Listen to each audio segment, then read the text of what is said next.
বঙ্গবন্ধুর দিন শেষ, জিয়াউর রহমানের বাংলাদেশ। আর আমি আকাশ বাতাস কাঁপাও না কেন? কি যুদ্ধ করবো? আমি একটু দেখি না যুদ্ধ কেমন পারবা দেখি। জিয়াউর রহমান আমাদের লোক ছিল, ও দেশপ্রেমিক ছিল, আল্লাহওয়ালা মানুষ ছিল। আমরা জিয়ার বিএনপি কে মহাব্বত করি, সাফ কথা। জিয়ার বিএনপি আমাদের সাথে আছে নাকি নাই? আছে কিনা? তবে যে কোনো বড় দলের মধ্যে কিছু মির্জাফরও আছে। আমরা মির্জাফর পছন্দ করি না, জিয়ার বিএনপি আমাদের সাথে আছে।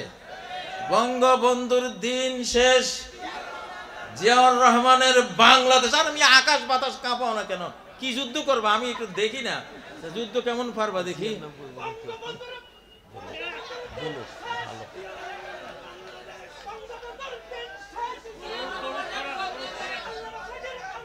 আচ্ছা শোনো শোনো, এই শোনো, তোমরা হয়তো ভাববা যে জিয়াউর রহমান সাহেব তো ইসলামী আন্দোলনের নেতৃত্ব দেন নাই বা ইসলামী খেলাফত মজলিস এগুলি করার নাই। শোনো, যদি প্রেসিডেন্ট জিয়ার বিএনপিটা জন্ম না হতো, শুধু আওয়ামী লীগ থাকতো, আজকে এই বাংলাদেশ আর বাংলাদেশ থাকতো না। এটা আজকে ভারত একেবারে নাম সহকারে সিল মোহর দেওয়া হতো। আল্লাহ তাআলা ওই রিভোল্ট, ওই যে জিয়া, ওই জিয়ারে দিয়া আওয়ামী লীগের ফ্যাসিবাদের প্রতিপক্ষ একটা দল বানাই এই পর্যন্ত টেনে আনছেন।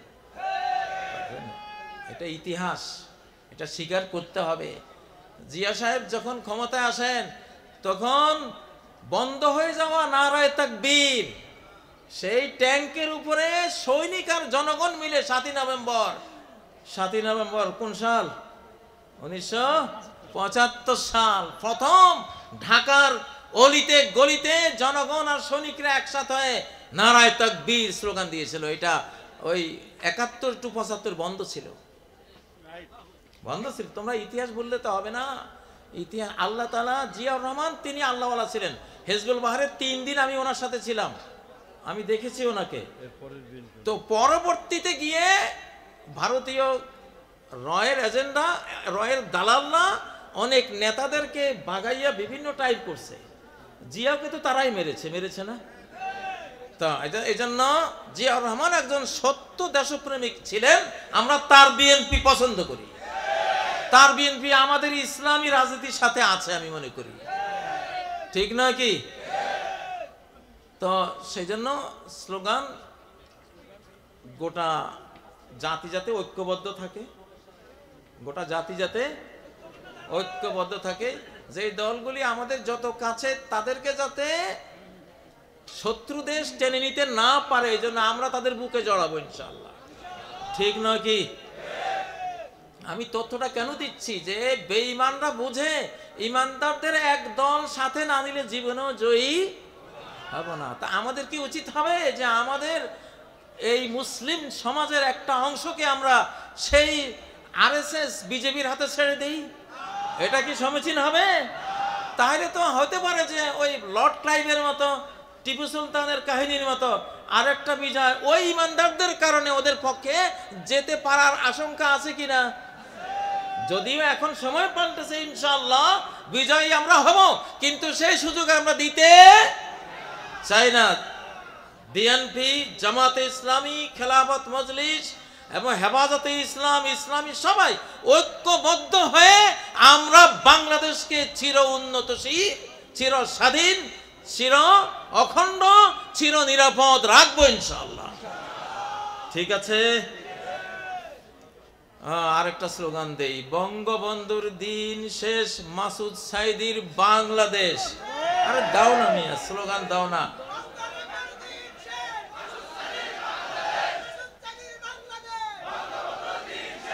সাঈদী সাহেব বেঁচে থাকলে তোমরা যে আবেগে স্লোগানটা দিতা, মনে করো যে সাঈদী সাহেব বসে রয়েছে, সেইভাবে দাও তো দেখি। হয় নাই, আরো জোরে।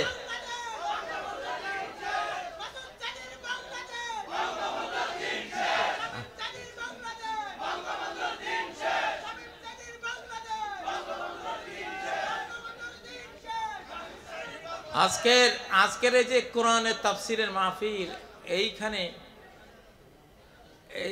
এইটা মনে করলেই এই উপমহাদেশের স্মৃতিতে আসবে মুন্সি মেহেরুল্লাহ রহমতুল্লাহ আলাইহি। তারপরে স্মৃতিতে আসবেন আল্লামা দেলোয়ার হোসেন সাঈদী রহমতুল্লাহ আলাইহি। বুঝেছেন? হ্যাঁ, তো মান সান্না সুন্নাতান হাসানাতান বিল ইসলামি ফালাহু আজরুহা ওয়া আজরু মান আমিলা বিহা। ইসলামে যিনি একটা সুন্দর জিনিস রেখে গেলেন তিনি তার পুরো সওয়াবটা পাবেন। কিয়ামত পর্যন্ত তার দেখা দেখি ইন্সপায়ার্ড হয়ে উৎসাহিত হয়ে যারাই তার মতো ওই কাজগুলো করবে তাদেরও সওয়াব তার আমলনামায় চলে যাবে। সুবহানাল্লাহ।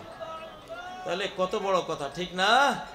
প্রিয় বন্ধুরা, আপনাদের আসলে হিটের বক্তৃতা বেশিক্ষণ করা যায় না। গরম বক্তৃতা বড় জোর। বঙ্গবন্ধুদের যে শেখ মুজিবের যে 7ই মার্চের ভাষণ কয় মিনিটের? এটা কত? 19 মিনিট। এর বেশি হিটের বক্তৃতা এর বেশি করা যায় না।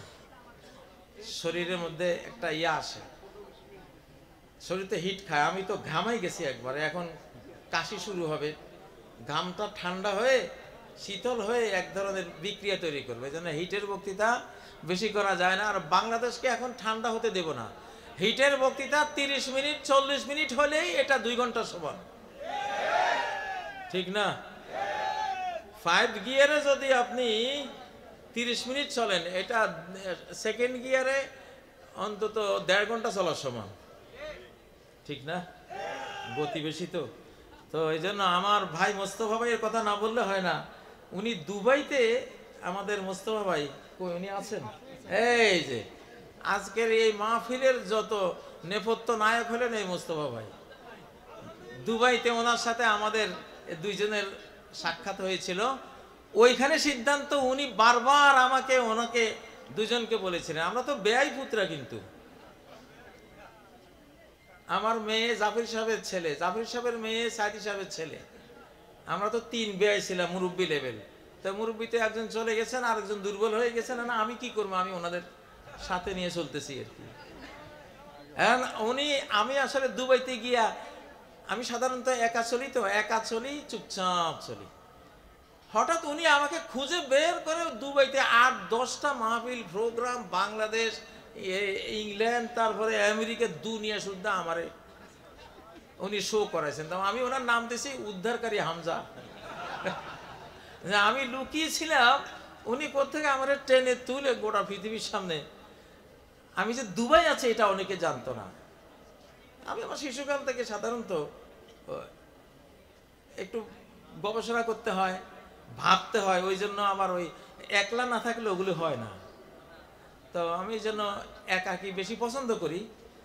তো উনি কিন্তু উদ্ধারকারী হামজা জাহাজের মতো হয়ে আমাকে বের করছেন ওখান থেকে। তো আলহামদুলিল্লাহ, এখন আমরা তাওয়াই আর ফুতরা মিলে কি যে করি বাংলাদেশের সামনে দেখবেন ইনশাআল্লাহ। দেশ তো এখন আমাদের হাতে আছে ইনশাআল্লাহ, আর কাউকে নিতে দেব না। মালিকের কাছে চাওয়া শেষ, মঞ্জুর হওয়া শেষ, যে ঠিক আছে দেখবো কেমনে চালাস তোরা, চালা।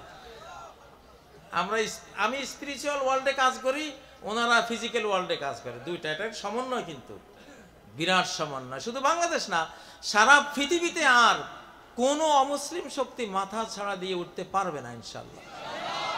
পারবে না মানে দেয়া হবে না, দেয়া হবে না মানে এর ভিতরে অনেক কথা আছে। দেয়া হবে না ইনশাল্লাহ। এটা আকাশের মালিক থেকে মঞ্জুরি আছে। এটা কোরআনের তথ্য, হাদিসের তথ্য, আধ্যাত্মিক ওয়ার্ল্ডের তথ্য সব মিলিয়ে এটা ক্লিয়ার যে এই শতাব্দী মুসলিমদের মাথা উঁচু করার শতাব্দী, বিশেষ করে বাংলাদেশিদের মাথা উঁচু করার শতাব্দী।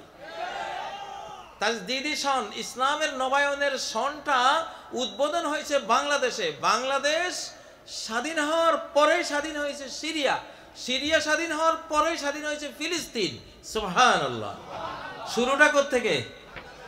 হ্যাঁ, বাংলাদেশে। অতএব আলহামদুলিল্লাহ, আপনারা রেডি থাকেন। এটা গাজওয়াতুল হিন্দের এরিয়া, যেহেতু আপনারা সরকারকে বলেন ভাই আমাদেরকে বাঁচার মতো করে ট্রেনিং দিয়ে দাও।